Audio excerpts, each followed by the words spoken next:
Live from the Lone Star States and Nebraska State. This is your two dads. Two real dads giving you the real news. Like a GOP scumbag resigns after threatening Carrie Lake. And more news here on rumble.com/JJW. I am JJ. That is my buddy Deacon. I'm in Texas. He's in Texas Proxy, which is Kentucky. And we are your two dads. We meet here every morning at 8 o'clock in the morning on the dot. Your clock's a little late. And we drink coffee and we talk. Yeah, you need to check. You know what you need? You need a guy on the radio that'll tell you time and temperature. That's what you need. Anyway, we drink coffee. We talk about the news, politics, culture, pop culture, whatever's happening that's interesting. And wherever possible, we're going to make fun of it. So and we do it in a different way. According to we've got some new viewers that's been coming in. One of the viewers said, I don't remember what the comment was yesterday exactly verbatim, but it was something. Oh, I think I remember. It was interesting presentation of information, comma, unsubscribe.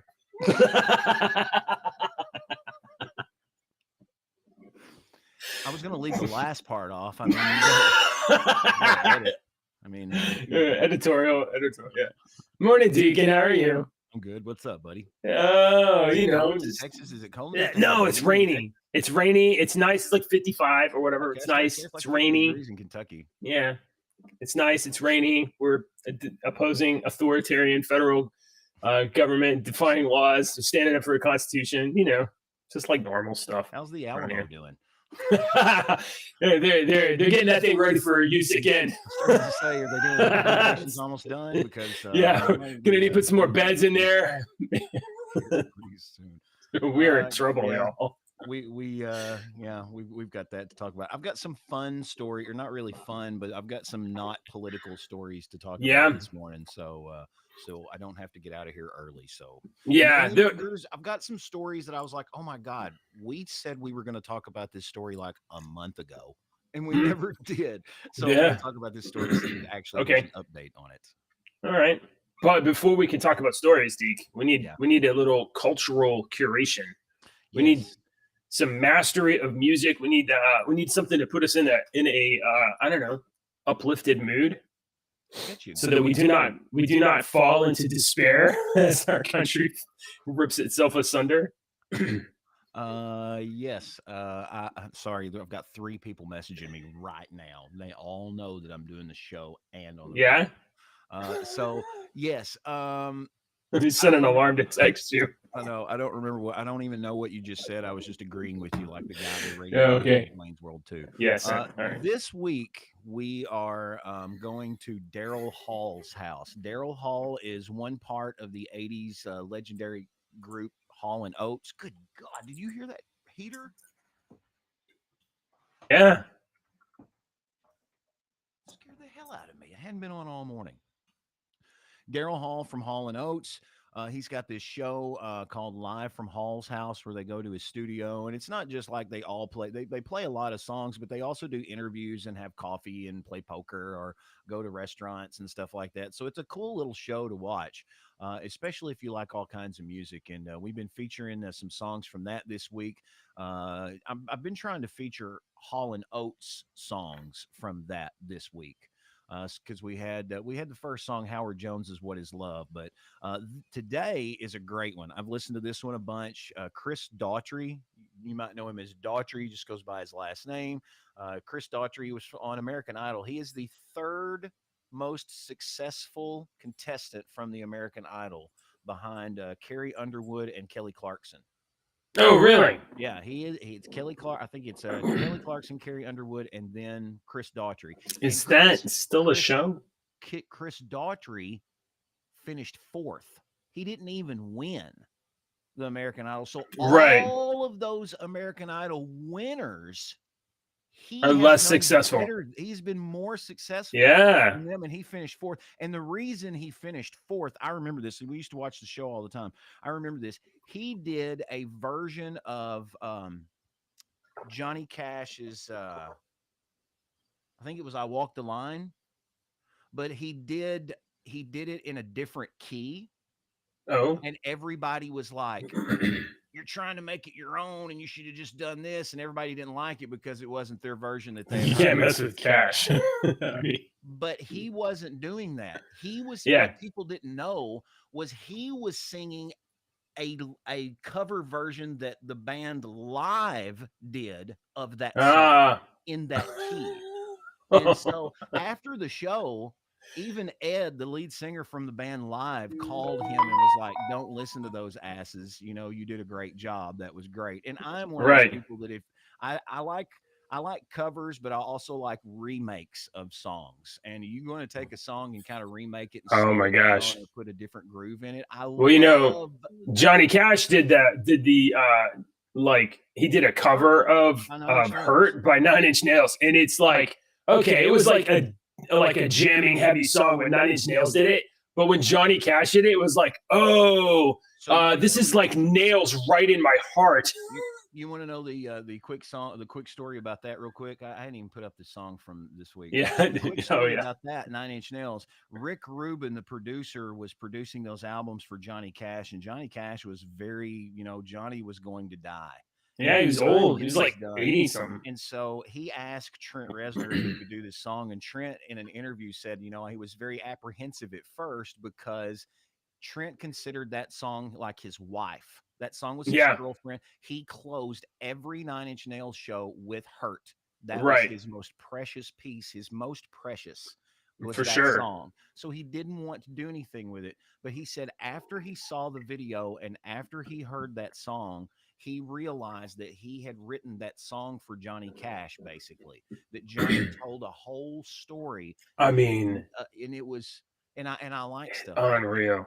So today's song is Out of Yeah. Touch, the Hall & Oates song Out of Touch. Chris Daughtry does a great version of, and you'll like this, JJ, because you like the fact that these I'm gonna pull it musicians up. can just go in there and start. Oh yeah. and play. It's unreal. It doesn't make sense to me. You'll like because Chris Daughtry's like, when you sing that line, what do you say? Blah blah blah, and he's like, blah blah blah. And I say this, and he's like, oh no no no, and he kind of practices it for a second, and then they just go right into it. It's great. I really wish we could play some of these things on the show.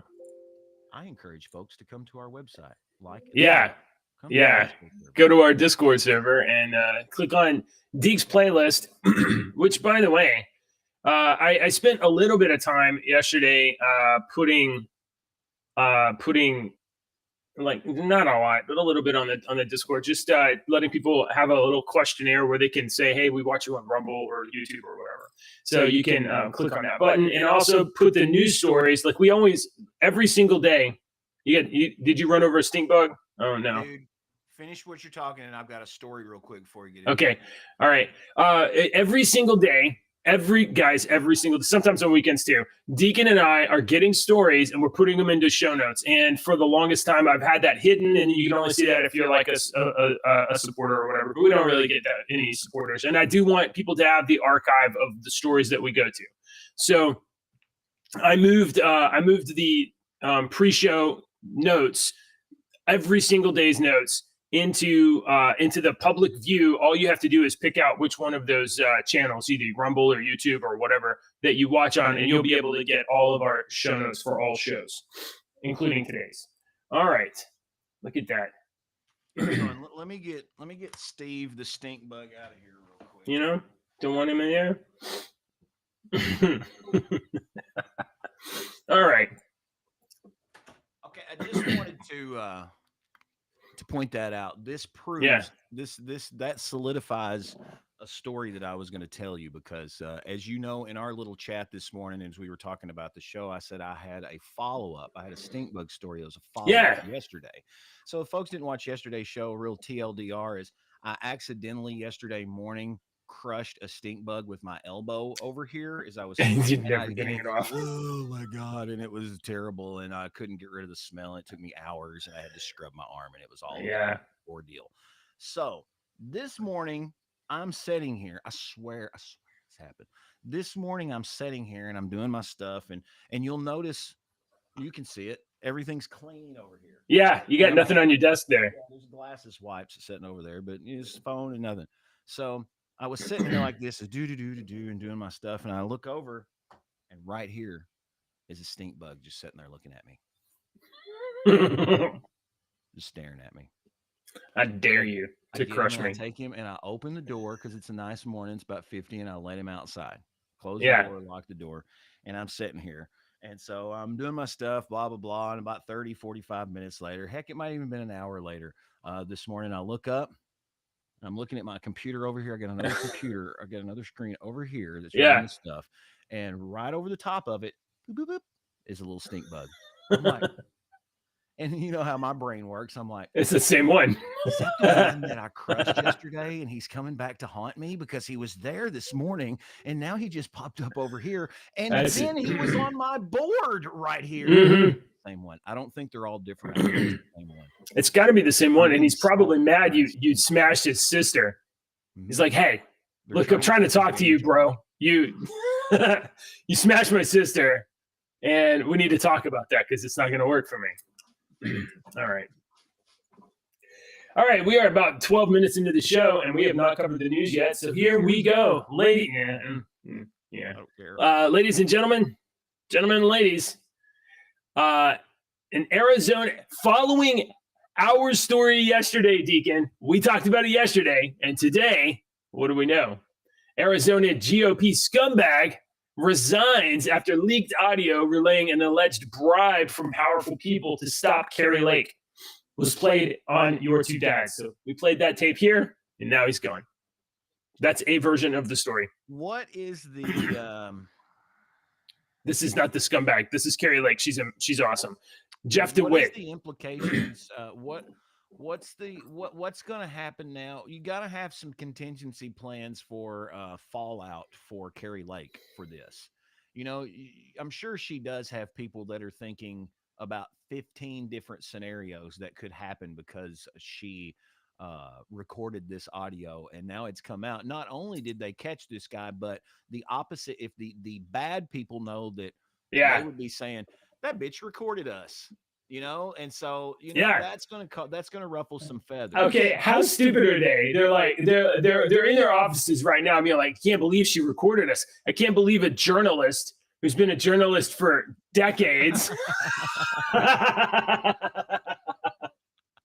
Can't believe she had the gall and audacity to record us. Just because that son of a bitch said, this is off the record, right? And she said, yes. She said, sure, bleep. I'm not a journalist anymore. I'm running for Senate. So sure, whatever you want to hear, dummy. Yeah, it's off. Okay. Jeff DeWitt, chair of the Arizona Republican Party, who's at the center of this controversy, leaked audio allegedly attempting to bribe Kari Lake into backing down, which even alludes to veiled threats from powerful people back east. He's resigning from his position, citing an ultimatum from Lake's team, which is threatening to release more audio of private conversations. So she released this, and then she called him and was like, hey, stupid, you need to resign. He's like, I don't need to resign. Or I'm going to release some of the other recordings that you have, that I have of you. And he's like, I don't know what you're talking about. Other recordings. I resign. This dumb shit released a letter. And in the letter, he's like, she's extorting me. She's blackmailing me into quitting. No, not blackmailing you into quitting, dumb. So Jeff DeWitt is gone, which is good. So we need to flush out bad guys. What's going on? Sorry, I was Dave said that you have an odd echo, and I think it's that doubled up that I heard. But that's what I was telling him. I was like, we were actually trying to fix that this morning before the show, and then we went back to listen to yesterday's show, and we didn't hear it on yesterday's show. No. So there's a double. It's almost like something else has turned on the microphone for its audio, and I don't know. It's weird. I think Restream has 2 audio channels coming in from me. Oh, you know what? I think Restream does have 2 audio channels coming in for you. That could be a very good possibility. Maybe it's whenever I'm sharing a screen. So I'm going to stop sharing the screen, even though you can't see it. Is it still doubled up? Say something. Okay. I'm saying something right now. Up. Still doubled up. Okay. Yeah. Okay. Oh well. We'll have to deal with JJ from the future. In the year 2000. All right. All right. So anyway, Jeff DeWitt, Republican piece of shit, out. JJ, Yep. don't you vote Republican? JJ, aren't you Republican? Sometimes.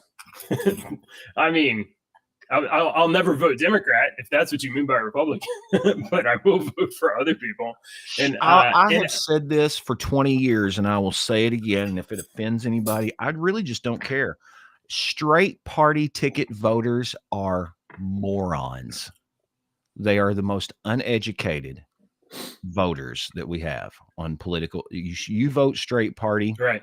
Now, you might go in there and end up voting for every person on one party. And that's not what I'm talking about. I'm talking about if you've ever voted, you go in there, there's a button or whatever to straight party. You're just born, done, out. You do that. To me, you're a freaking moron. I mean, look, if we're going to spend billions and billions of dollars sending arms around the world and killing people everywhere we can, blowing up children, destabilizing countries, the least you could do, people, is go all the way down the ballot and push the button at the same time. I mean, damn, come on, guys. That's not what I mean. Okay. I mean, it might not be the most, it might not be the thing that you're interested in the most, politics or whatnot. You might think it's uncomfortable to talk about, but you know what? That's adulting is hard, isn't it? Yeah. It's hard to be an adult sometimes. I don't like this Texas story. I don't like it at all. We're going to talk about it. I don't like to talk about it. It makes me uncomfortable, but it needs to be talked about. Before we get to the Texas story, I do want to read this quote. This is a quote from the letter that James DeWitt put out from his office. Here's the Arizona Republican Party for immediate release. Blah blah blah blah blah blah blah blah blah. Okay, right here. I said things. This is Jeff DeWitt. I said things I regret, but I realized when hearing Lake's recording that I was set up. I was set up. I believe she orchestrated this entire situation to have control over the state party, and it's obvious from the recording that she crafted her performance responses with the knowledge that she was recording it, intending to use this recording later to portray herself as a hero in her own story. This morning, I was determined to fight for my position. However, a few hours ago, I received an ultimatum from Lake's team: resign today or face the release of new, more damaging recording.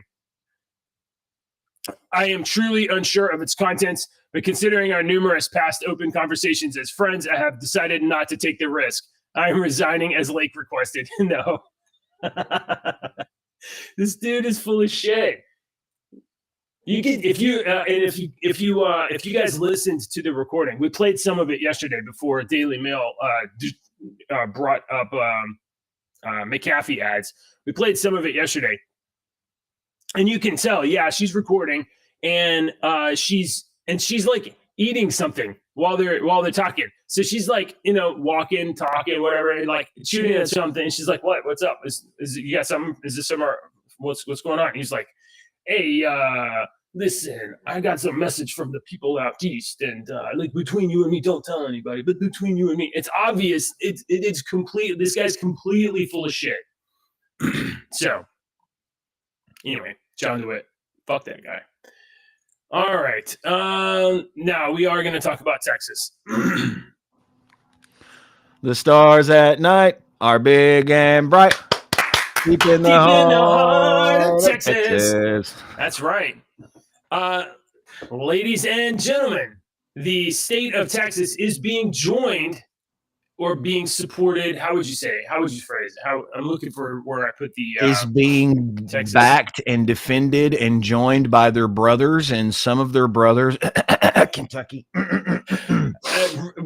Kentucky is one that I'm a little dubious about, because you got Andy up there that Is he going to do the right thing and say, No, hey, he's not. No, he's not. You will not get Okay. any support from Kentucky because of him. You won't. Right. And Kentucky honestly has a long history of doing this because wasn't it Sinister Minister that educated us on what Daniel Boone said to the Kentucky Congress back in the day? Yeah, right. It was like, if you bastard, he basically said, if you bastards aren't going to go do this, then I am. You pieces of trash. You can all go to hell. I'm going to Texas. Yeah. All right. And that's honestly, I mean, we might have to have Kentuckians say that. Y'all can go to hell. We're going to Texas.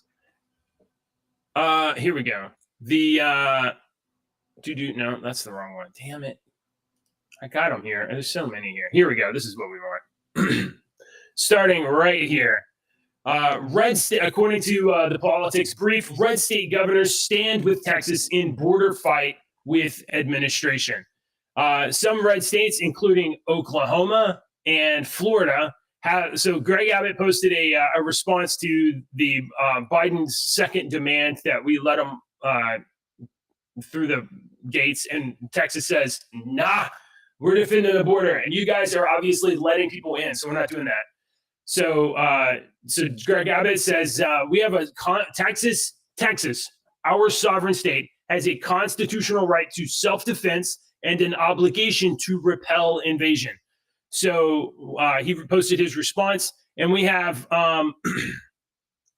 Oklahoma, the governor of Oklahoma, posting out on Twitter. Now, I don't know if this means they're actually sending resources, if they're actually sending guard. I doubt that they're doing anything like that. But at least in the spirit of solidarity, the leader of Oklahoma, the governor of Oklahoma, the executive leader of Oklahoma, has said publicly he supports Texas standing in opposition to federal government failing to do their job.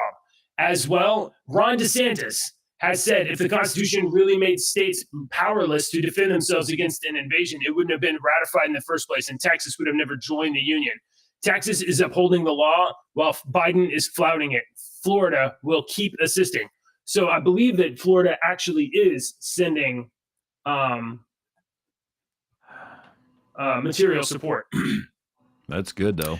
And we have Governor. I thought I was sharing this page. I wasn't sharing this page. Governor Glenn Youngkin says that Texas is doing the job that Joe Biden and his border czar refused to do to secure our border.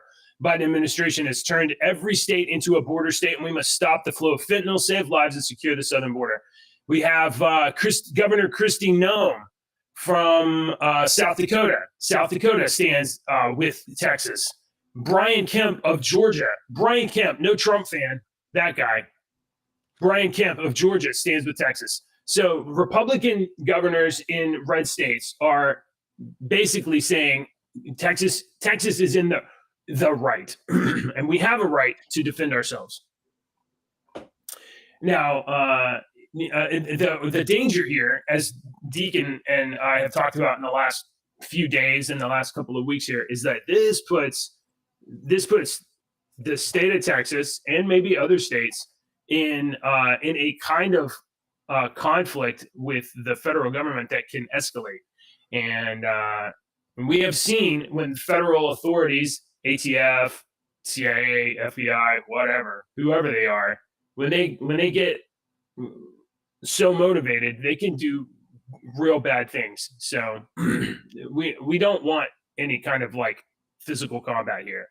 We just want the government to either do its job or back the hell off. This is the same thing that happened in 1775. The same thing. The only difference was they didn't have the militias like they did back then.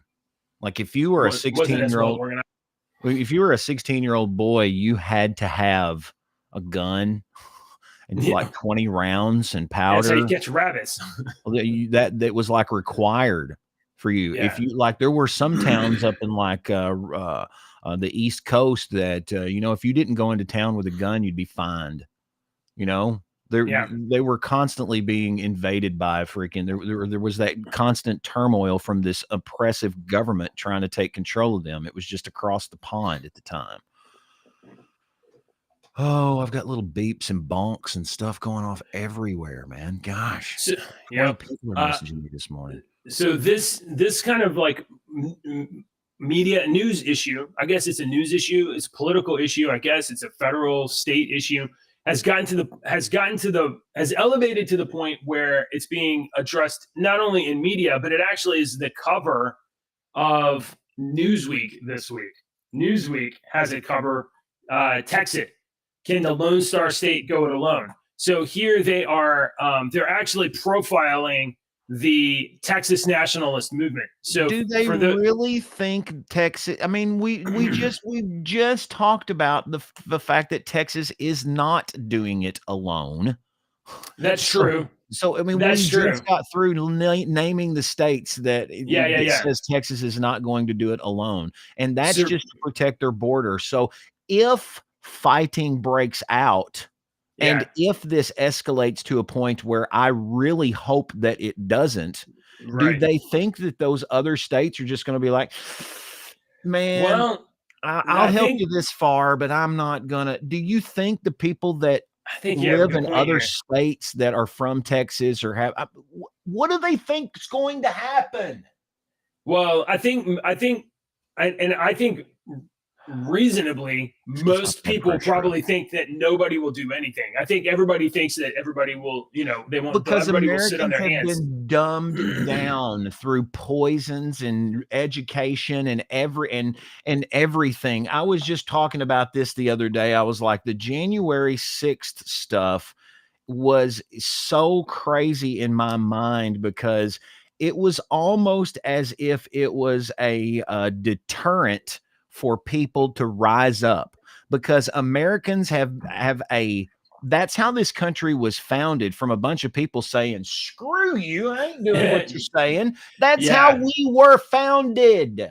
That is the one principle that every American has, is that we can go, screw you, I'm not doing what you're saying. That is, I'm going to do it my way. And we have gotten into a society where people are like, you're not doing it my way and you're wrong and I'm going to cancel you. Dude, we're Americans. JJ, we're different. So not the same. We're not the same. But I think you're onto something here. Newsweek is wait a minute, hang on. This is what I was getting at. The January 6th thing, people didn't riot with guns and force and drag people out and hang them in the streets and, and demand justice like history has shown that people have done.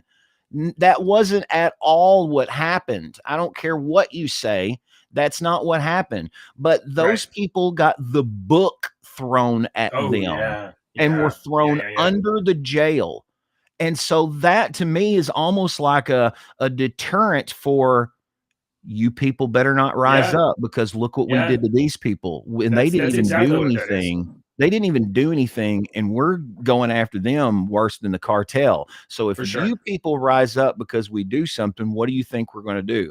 I mean, read a history book on American history. That is exactly what they're doing with the J6 people.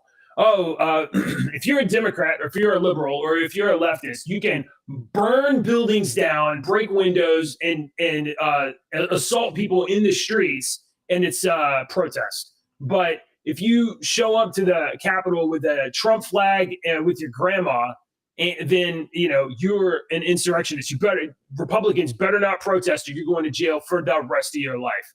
Like they give some guys like decades. They've given some guys decades. There was one guy, the leader of the Proud Boys, whatever, wasn't even there. Wasn't in DC at all, and they convicted him and sentenced him to like 20 years or something like that. But I think you're right about this, Deacon.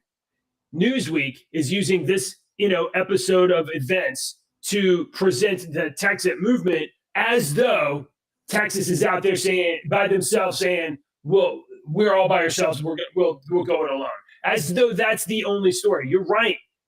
They're trying to emphasize, like, crazy Texas. They're doing it by yourselves. Nobody in their right minds would oppose the government like this.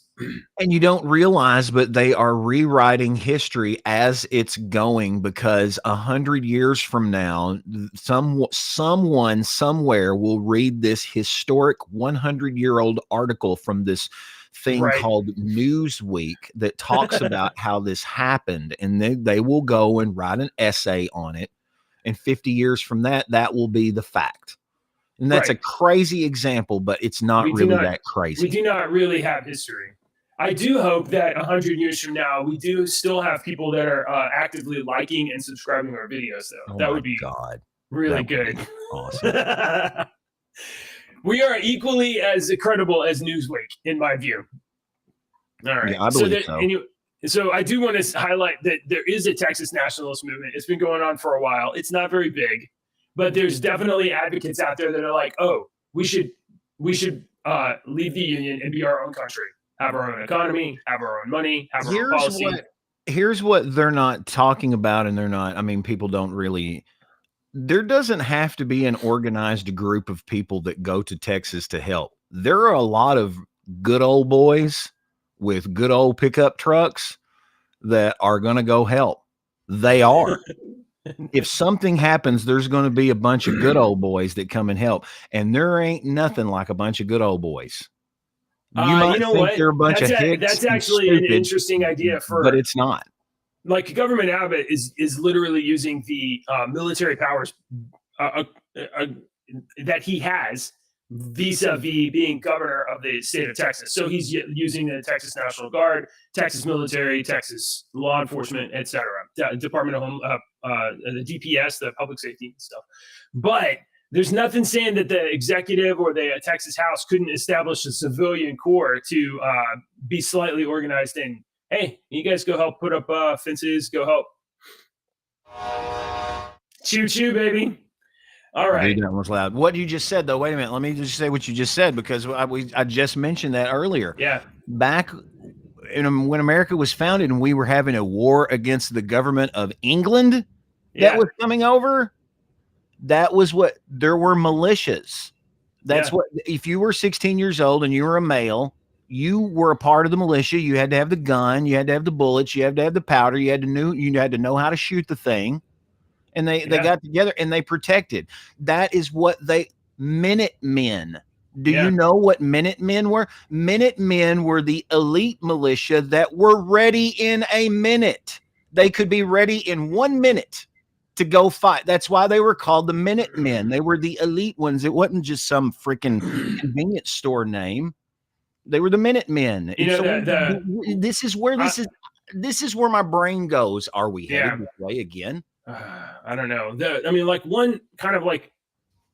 One small factor here is that, this territory, this particular territory, this Eagle Pass territory where these people are crossing over, it's in West Texas, and it's like the central corridor and the eastern side of Texas has got a lot more population, which means you have a lot more human resources available to volunteer to whatever.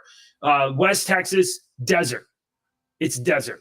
It's a lot fewer people along the border to be able to kind of rally and defend and help and stuff like that. Which is why we have to use our National Guard, why we have to send in organized forces or whatever. Well, so I mean, it's a desert. That's another question that I had. Are they just all funneling into Eagle Pass? Ranchers. How long is the Texas border, and what about Arizona? And what about New Mexico? And what about California? Since everybody's talking about all these immigrants coming into Texas, we're not talking about the immigrants coming in from there. And what about Canada? Are they coming in from Canada? Well, yeah, we do have a significant portion of people crossing the border in Canada, but the people coming across the southern border is like many times larger, like orders of magnitude. The Texas-Mexico border is 1,254 miles. And we're talking Eagle Pass, 2.5 mile stretch. That is, this one.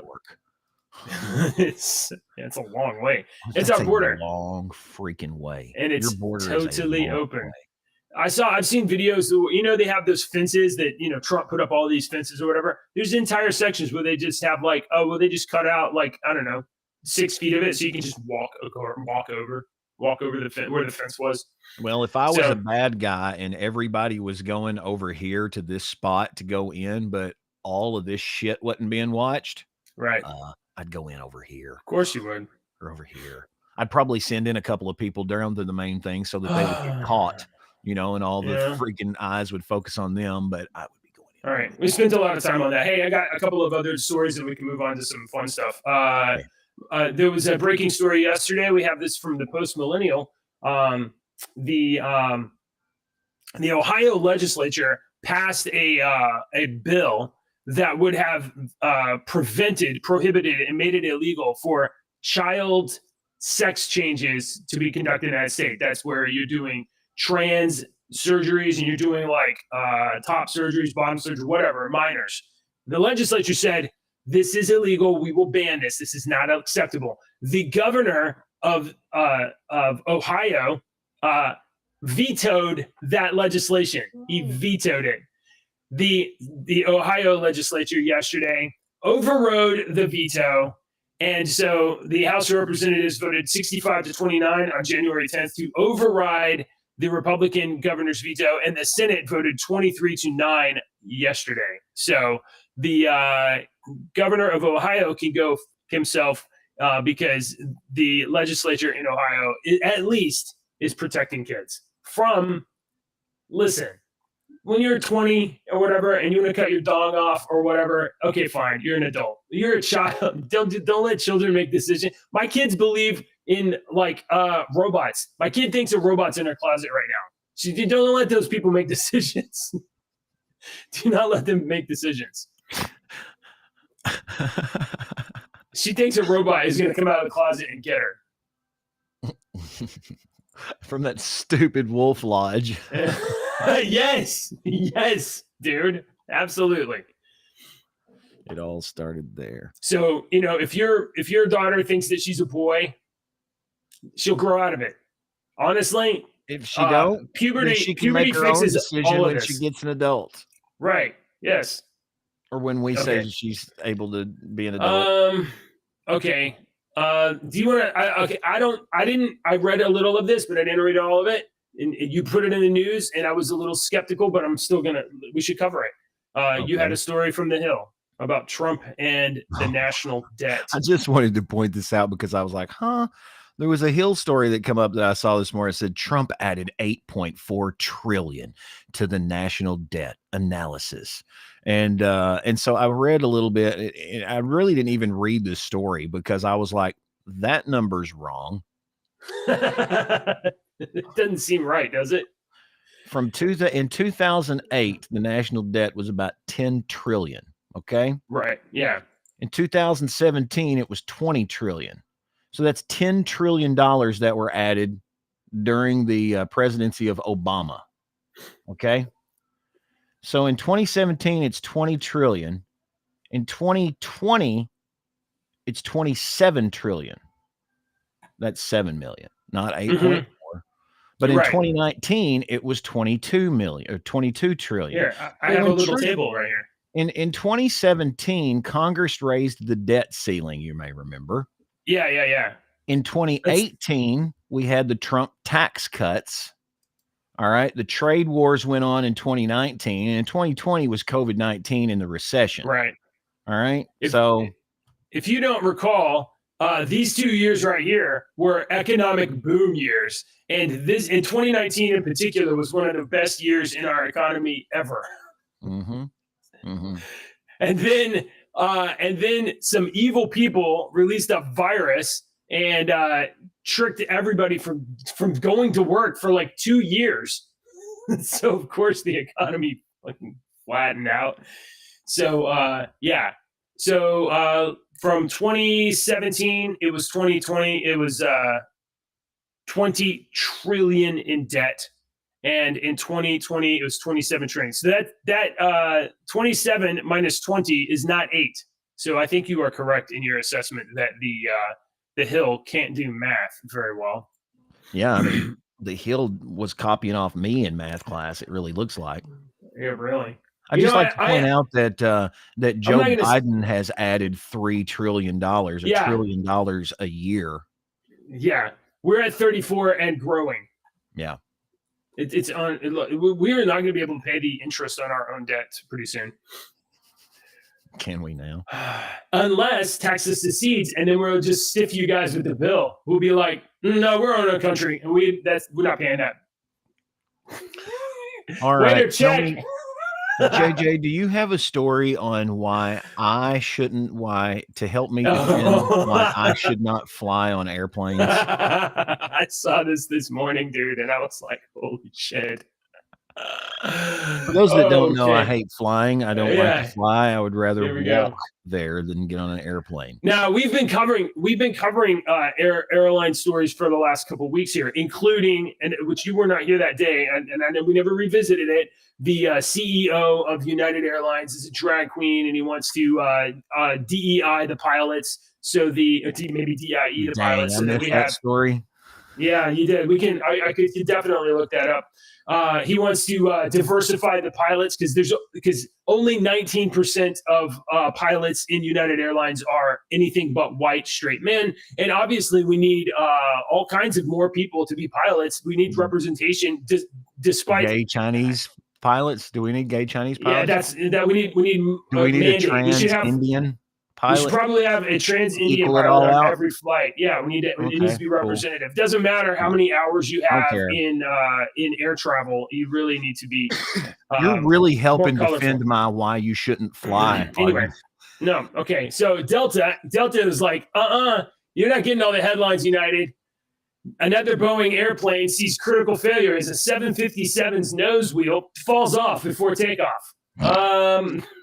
Okay. Get me out of this thing. Yeah. Get me out now. So actually, you're gonna love this. I actually have the audio. Here we go. Tower, the 75 on the runway just lost their nose tire. This is Delta 798. Thanks for that. Delta 982. So what's going on is this second plane right here looked over and he was like, homie, your shit fell off your plane. Yo, you've still got the gas nozzle attached to the I don't know. Looks like we've got a problem. It's still moving. Yeah, looks like we'll try to taxi clear if we could. Delta 982, Roger. If you'd like, start your taxi down the runway and just let me know. Roger that. Delta 982, this is the aircraft looking at you. One of your nose tires just came off. It just rolled off the runway behind you. Boink, boink, boink. All right, tell you what, boink, let me boink. talk to maintenance. Tower, let me have I'm going to contact our maintenance. Dude, no didn't even know. Maintenance folks. You can't. What are you going to do? Put a fucking jack underneath it and hang on a second and we go get Willie to put a new tire on here. Hang on. He's got to balance it. Boeing. Right. This is pretty soon. We're gonna be a good time to buy Boeing stock because that shit's going down right now, and then you can buy, and it's gonna go back up. You know, it's gonna go back up. Yeah, of course it will. You can Pelosi the hell out of that shit. We call that Pelosi. Okay. All right. So I got a story for you. This was an interesting one this morning, but I came across it and I was like, oh, this is cool. I don't like the website that it came from, but whatever. I used to be a big fan of Rolling Stone back when they talked about a leftist political agenda all the time. But this story is interesting. You ever heard of Kat Von D? Oh, that's I saw her on a TV show a long time ago. Yeah. She's a tattoo artist. She was on Miami Ink. Yeah, tattoo artist. She's very good. She does some of the best portraits I've ever seen. I mean, she's just unbelievable. Well, she tattooed for free on one of her friends this picture. Hang on. I don't guess I know how to do this. Replace the screen with this one, please. Thank you. See this picture right here? That's Miles Davis, legendary musician. All right. And this picture was taken by an artist named Jeffrey Stedlick or whatever. This comes from his website. And you'll see how much this picture is to get this photograph. You get free shipping. Sure. You know, you get free shipping. What kind of Hunter Biden bullshit is this? $14,000 for a photograph. I mean, but JJ, it's free shipping. I mean, that's a great deal. So hold on. Anyway. Wait, hold on. Can you right click? Can you right click on that thing? Why? No, I've closed the page now. Hang on. Send to printer. Oh shit! That's okay. Send to printer. Oh, that's pretty funny. No, but I can function print screen and Yeah. get what I want. Print screen Anyway, button. Kat Von D did this for free. That artist is suing the shit out of her in this copyright lawsuit. And I'm not subscribing now to read the full story. I read it No on my way. phone. I read it on my phone earlier. She's basically being sued because it's not like she made money off the photograph. She took this guy's artwork, his photograph that he makes money on, and she tattooed it on a friend of hers. She done it to the point that it probably looks just like the photograph. You know, she is a world-class Oh tattoo yeah, artist. I bet it looks great. I bet it looks just like the photograph. They don't have a photo of the Miles Davis tattoo. It wasn't right. in this. It wasn't in the article. But this is a different copyright. I've always liked those copyright lawsuits with music, of course, and I followed those over the years. And there's been some really good ones. There was the Ed Sheeran, Marvin Gaye one not too long ago was a pretty big one that was in the news a lot. And this is a different kind of lawsuit. It's a tattoo artist. Did she make money? If she made money off of it, that would be one thing. But she did it for free. Good point. Yeah, that's a good point. Also, if you draw Spider-Man and hang it up in your house, is Marvel going to sue the shit out of you because you drew Spider-Man? If you tattooed Spider-Man on your arm because you're an artist? So on that particular kind of question, technically Marvel owns the intellectual property, and artists are not allowed to draw Spider-Man and then sell it for profit. But people Marvel, they absolutely do. We know someone that did all the time. Yeah, they do. In front of Marvel employees. The technical is separate from the reality. The reality is that Marvel knows that if they aggressively sued artists that were drawing their characters, they would have no artists, and they would have and it builds fans. Like fans are fans of art, and so as long as this other person is, as long as it's not being like used in commercial media, but like artists are drawing and selling characters. Go to a Comic Con. My daughter was like, "How do these people get away?" The reality is different than the law. Yeah. So let me tell you, to be honest, this copyright stuff and with all these artists suing AI and getting mad and doing all this and whatnot, it's not going to matter in 20 years. In 15 to 20 years, AI will have advanced so much, it doesn't need your art anymore as an example. It's only an issue right now because it's learning and building its own examples. But AI will get to the point to where it doesn't need human examples in order to create what it needs to create. Right. It will get that way. And it's not that far off. I can already tell the AI art generator exactly what I want in a certain style. And with enough generations and enough tweaking with it, I get exactly what I want. So you're right. And pretty soon the AI won't need us at all. All right. Especially so I got a good one here for you. We are approaching a holiday here in the United States. And it's a day that I watch one of my favorite movies of all time, Groundhog Day by Bill Murray. But Groundhog Day is coming up. And this organization, I don't know if you've ever heard from them. They're called the People for the Ethical Treatment of Animals. They're asking for a change. They want them to quit picking up the groundhog and holding him up and then putting him back down into his little cage and little hat on him. They want them to quit doing that because that is just trauma to the little groundhog. You see how cute he is? Look how this evil, terrifying man. First of all, he's wearing all black and he's got a black hat. And we know from Westerns that you got a black hat, you're evil. Hang on. Somebody's at the door. Hang on. Well, I guess we could be eating that thing. It's a groundhog. Can you eat groundhog? Can you eat groundhog? Yes, you can eat groundhog. Groundhogs are edible, tender, and delicious if properly cleaned and prepared. They are vegetarian and they're disease-free animals that taste similar to rabbits. There are many recipes and guidelines for cooking groundhogs, some of which date back to the 1980s. Okay, PETA, well, if you guys don't want us picking up these groundhogs to show on camera and let go loose, I guess we can make them into lunch. Dude, really? Give me a break. I mean, you got to negotiate with these PETA people, right? No. You Let's look at eat them. them. Roll your eyes. This thing says you can eat the groundhogs. You can. You can eat anything. Will You really you? can. Will you? Okay, I here's mean, a I probably wouldn't. story that we had about a month ago that I said we was going to talk. Okay. You might not give a crap, but I thought it was kind of interesting. They're trying to recover $80,000 vintage guitars that were stolen, Tulsa, Oklahoma, at this guitar house up there.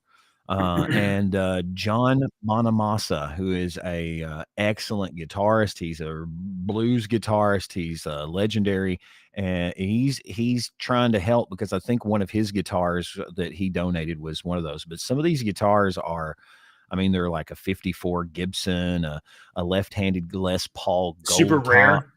super rare, private stock McCartney 79. Yeah, so if you know guitars, this you could read through here and be like, oh. See, look at all these. Dave Mustaine guitar from Megadeth, and Paul Reed's, Gibson's, some old stuff. A 54 Gibson Sunburst. I bet that's beautiful. So they're appealing to get these back. They were stolen from this shop. $80,000 worth of vintage guitars. But this was back in the 1st of January the 9th. So I haven't looked to see if there is a that come from Guitar World website if you wanted to look it up. I have an Oklahoma story for you. Okay. It's possible that the tallest building in the world could be built in Oklahoma City. A California real estate development firm said it wants to build the tallest tower in the U.S. Tallest in the U.S. on an L-shaped plot in the Sooner State Capitol that is currently holds a parking lot. In December, Madison Capital filed plans for an eye-popping 1,750-foot building for the site located in a downtown neighborhood. On Friday, the company said in a statement that it is increasing the height of its proposed skyscraper to 1,907 feet. That's tall, dude. Almost 2,000 feet tall. Not 1,907 half a mile, feet. over half a mile. Yeah, up. No, almost half a mile. Yeah, almost half a mile. So I don't know if they'll actually do it though, because in order to build the structure, they would need to they'd need to get city approval. So you think Oklahoma City would approve the tallest building in the United States? No. You don't think so? It might be tourist money. What are you going to do in a building in the middle of the desert? I guess Yeah, Oklahoma's not a desert. Not really desert. No, Oklahoma's not a desert. I don't know what Oklahoma is. What is Oklahoma? Plains like Kansas? It's got a lot of red mud. I don't know if it's all the way always up kind of. I always kind of envision like a dirty dirt, a I'd say the tumbleweed blowing by. darkest place I ever drove was in Oklahoma too. Like we were out. My wife and I were driving, and we were out. I don't know where we were going, and we were driving away from like her grandfather's place, or whatever. We get on the road and we turn this way, turn that way, and then they're like the city lights are gone, the country like lights are gone, and all of a sudden I see a sign that says you're entering a toll road, and I was like, what? Where am I? There's no light. It is black outside. The only lights are my headlights. Yeah. So it was the darkest place I'd ever been. Anyway, That's great. Did you ever watch that trailer for Avatar with your kid? What do you think? Oh my God. We watched it like 3 times last night and we were both excited. I haven't seen it yet. You want to watch it? I haven't seen it yet. I haven't watched Avatar since the original cartoon. I never watched the sequel or whatever. I never watched the Shyamalan movie. Good. Either. Don't watch that. No, it's And not I good? love M. Night Shyamalan, but don't watch that movie. He got screwed over in that. He Yeah. got messed over. His He hands were wanted to do tied, it for sure. Yeah, his hands were tied. Watch it if you want to. I don't care if Yeah, YouTube let me will pull it up. Let's see. strike us, but it's. It'll So I probably started be watching this show in season 1 because me and a buddy, I go over to my buddy's house. He'd be sitting there. I was like, "What are you watching?" He's like, "Oh, this is a little cartoon. It's pretty good." And I started watching it, and man, it was good. It was good. That's from It's 2 a months great ago. story. Where's the So I got my son hooked on it years ago. My son's 15, fixing to be 16, and I got him hooked on it years ago, and he loves it too. So me and Alex watched this last night twice, 2 or 3 times. Let's see. This not is on find it? comic book. I found it on comicbook.com. I was looking for it on Netflix. It's on YouTube, dude. I'm looking for it. All right, let's Hurry here we go. up. Let's go. Oh, you are so impatient. Hurry up, JJ. Okay, here we go. The trailer for Avatar, Netflix. Come on, we're promoting your show. Don't. This strike us. is literally the first time I've seen it, so don't strike us. And they're gonna strike us. The Fire Nation is embarked on a dark path. And the world might never recover. Isn't that Apu? Appa. The world needs the Avatar. Appa? Pause it. It needs That part Okay. right there was not in the series. That's like a we think that's like a kind of showing you what happened with the Airbenders and the Fire Nation, and we think that's the big battle right there. You think that's that? You think that's in like history? Yes, that's a hit. That's in the past. Yeah. That's Okay. that's them destroying the Air Temple, is what that Okay. is. It needs you, Aang.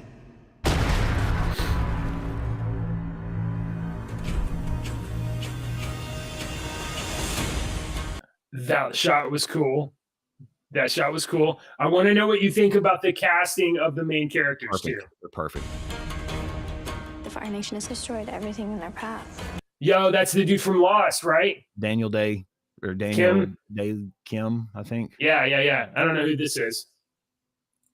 I don't know the actress's name. If the world is going to have any chance, it's going to need Aang.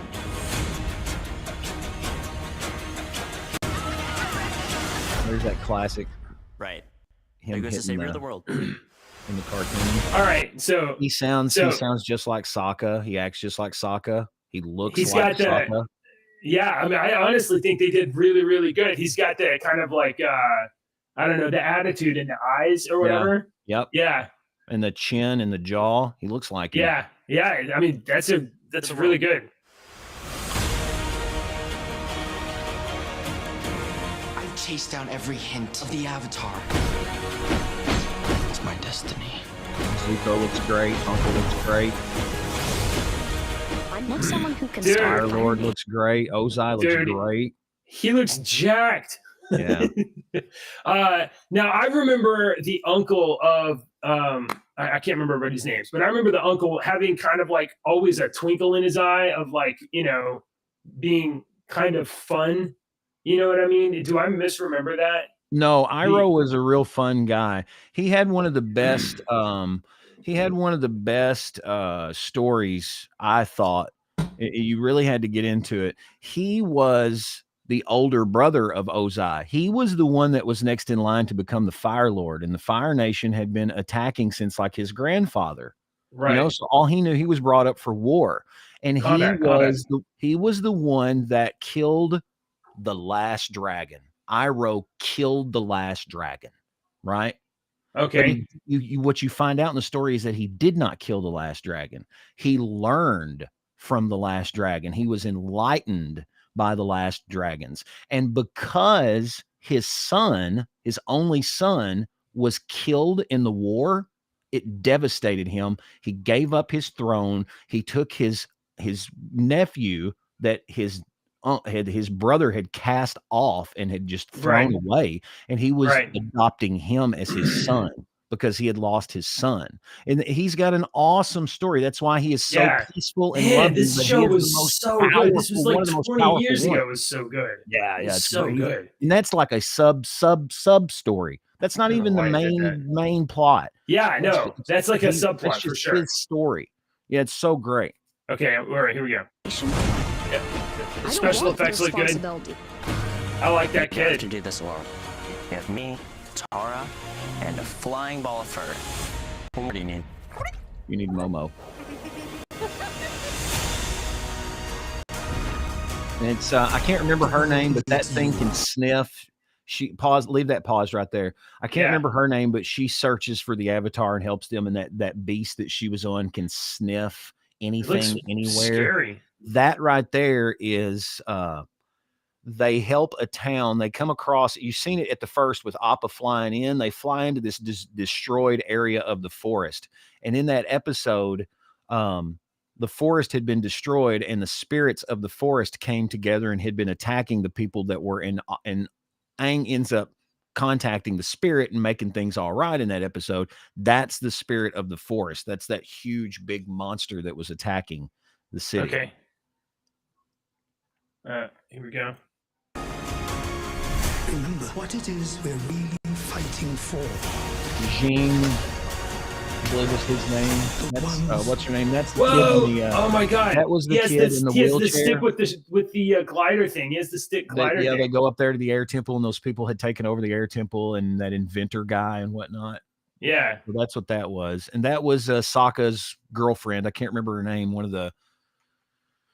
Can't remember her dang name. I told Alex, I said we need to rewatch the show again because I've only seen it like 5 times. You're right. I'm the Avatar. The Blue Spirit. I'm gonna save the world Which is Zuko. with my friends.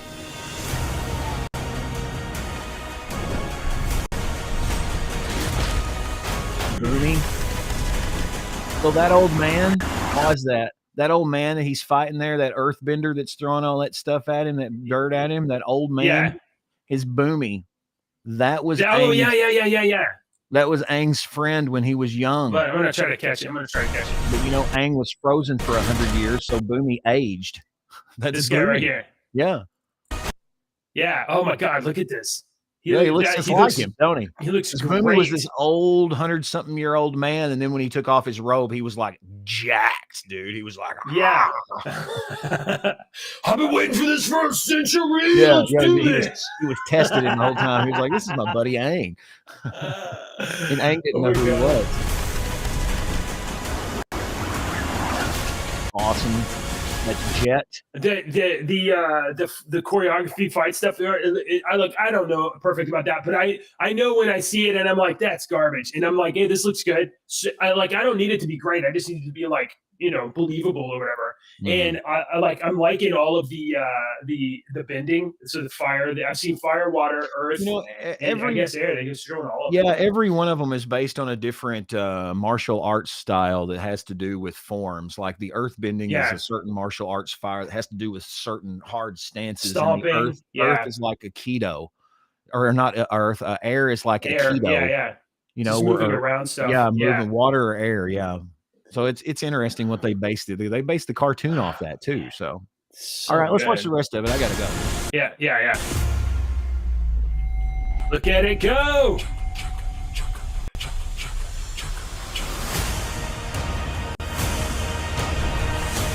Yeah, it looks great, don't it?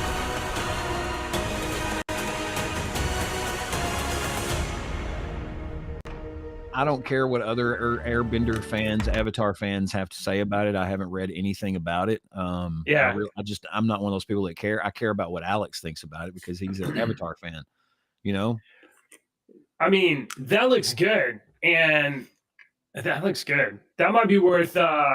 Let me ask you: does Netflix still drop all the shows at once, or do they do the trickle out once a week thing? They don't do the trickle out once a week thing. I think they did that a couple of times, and they realized that was dumb. They'll release a whole season, or sometimes they release 1 or 2. Actually, they kind of do that. They'll release like 3 or 4. There's a Netflix game show called The Circle that we watch. That's really interesting, and they'll drop like 3 or 4 at a time. It's like a reality type show, but they'll drop like 3 at a time, and then you wait a couple of weeks and they'll drop 3 more, and you wait a couple of weeks and they'll drop the finale.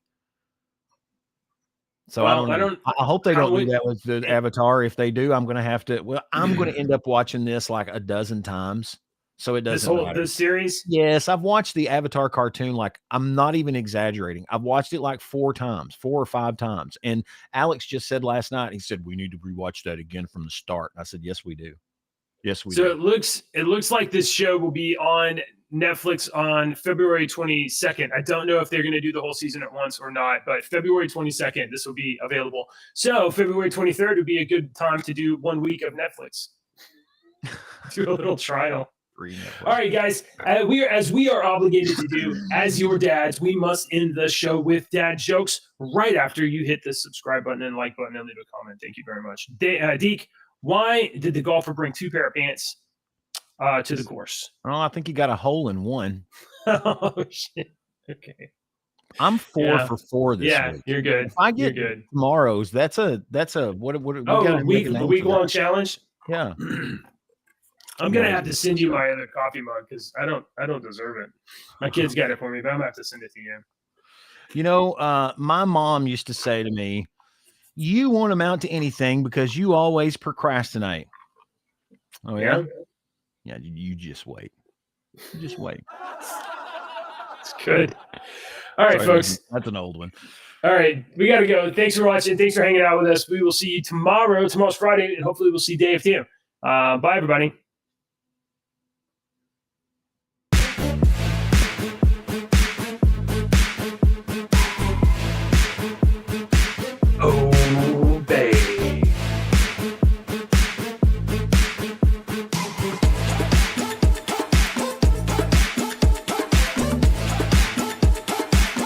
Is over.